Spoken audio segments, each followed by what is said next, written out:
Hey guys, welcome back. So current situation, it is December 9th and I am attempting to work ahead slightly on videos so that I can make sure to have lots of great inspiration.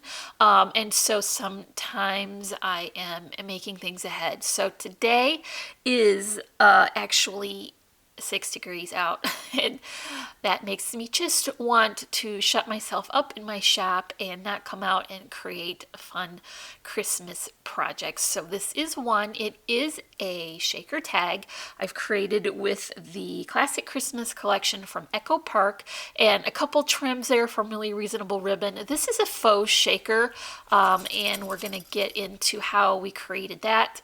But it was really fun to create, so let's do it together.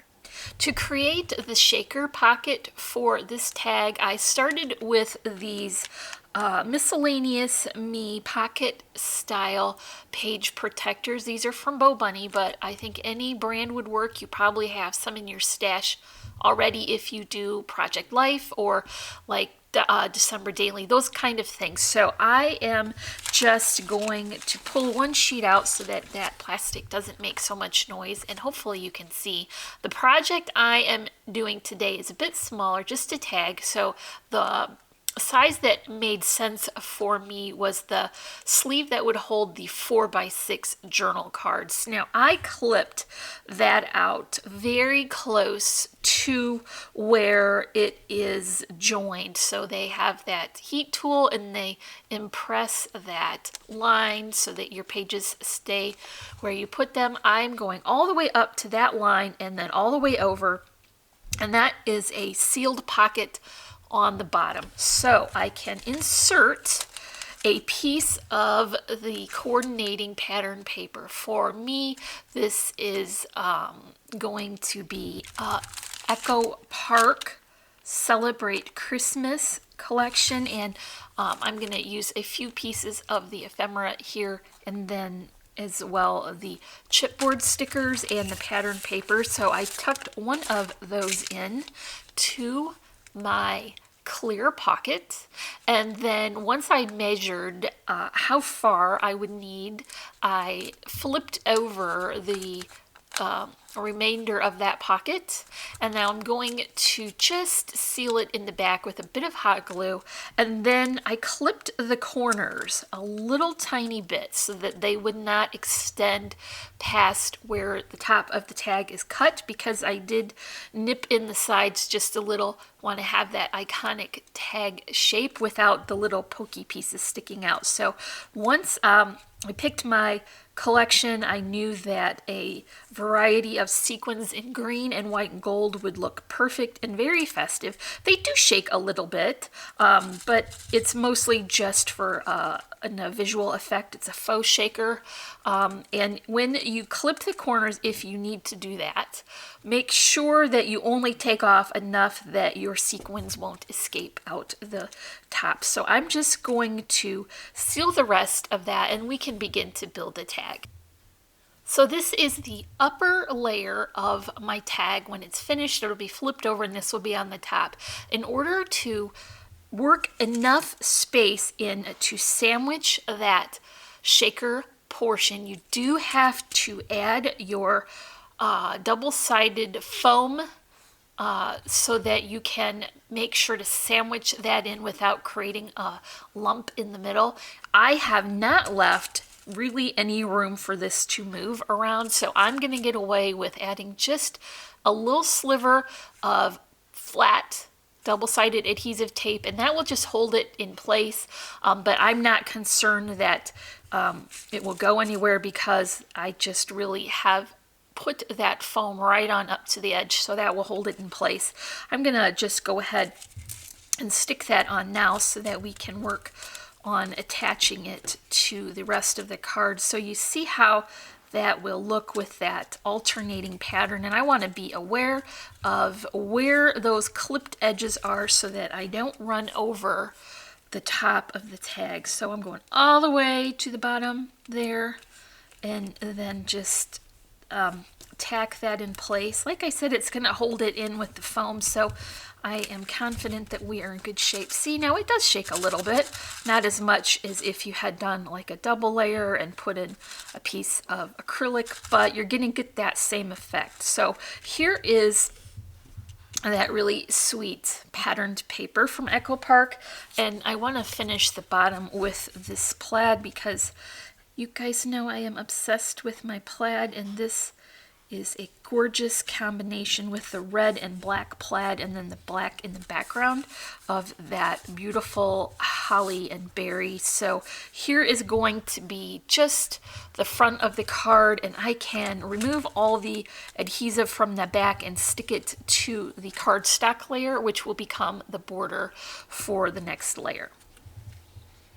Here is the base for the tag, and I've got that patterned paper like I used in behind the shaker portion, and I've put it on a double layer of 110-pound cardstock. This is black, and I think that it goes really well with the plaid and that patterned paper. So I've got my diagonal candy cane stripe, and then I'm just going to add, this is going to matte that top section. I just want to add that with a little double-sided adhesive tape, and then I can add the tag top with the shaker portion, and you can see how we're really adding such a great amount of interest by alternating the scale of the paper patterns, and because we've put in that spacer, it's going to have so much nice dimension. So okay, we've got the top on now, and you can see it is just super fun and festive,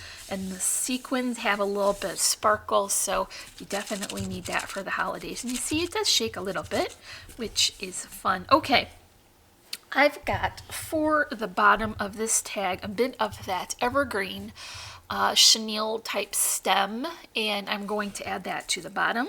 I try to glue off camera because my glue gun is such a terrible gluey mess, but I suspect all of ours looks that way, so I probably shouldn't be embarrassed about it.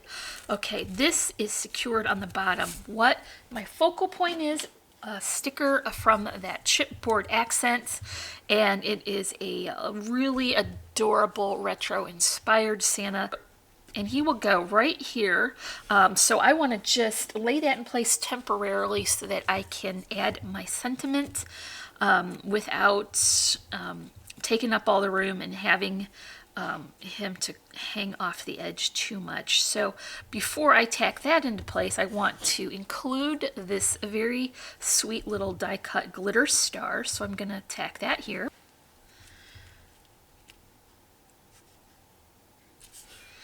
And then layer my sentiment over that. It's nice the scripty font of that is working in my favor so that I can maybe put it all the way up to the edge so none of it hangs over, but not much of it is going behind the Santa leg there. I've got one more small star to put down. I think I'll just cover up that curved edge so it looks like a full strip will go underneath Santa. So because this is a chipboard sticker, obviously it has adhesive behind it, but it's going to be partially on acrylic or plastic, so I believe that I would feel better if I put a little hot glue behind him as well. And that also helps to add dimension because that chipboard is quite chunky. There's one last little star, and I want to add it right here to the top. And I'm overlapping that cutout just a bit because it adds a lot of interest. So how can we hang our tag? Let's add some twine to the top. I'm going to kind of hold that there and see how much of a loop I want to leave. Maybe I need to trim that. No, I think that's good. I'm going to tack that on.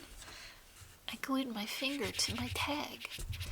Okay, so last but not least, I want to finish this tag with a little bow. I've tied this from red satin with a Swiss dot and a loopy bow of ivory burlap and a couple little jingle bells kind of nestled in the center. These are from Really Reasonable Ribbon, and you will find a link in the description below for that. And this is just going right to the top. Okay, so that is all for our fun and festive retro inspired 'Tis the Season Christmas tag.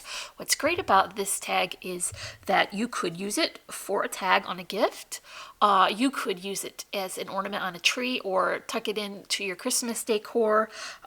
It's very practical, and because it was pretty simple, you could easily make these and give them as random acts of kindness. So I think that is a lovely idea, and you could surprise someone and really make their holiday extra special. So that is it. And if you enjoyed this project, give me a like, leave me a comment, and subscribe. As always, I'm wishing you a happy and productive day, and I thank you so much for watching. Bye.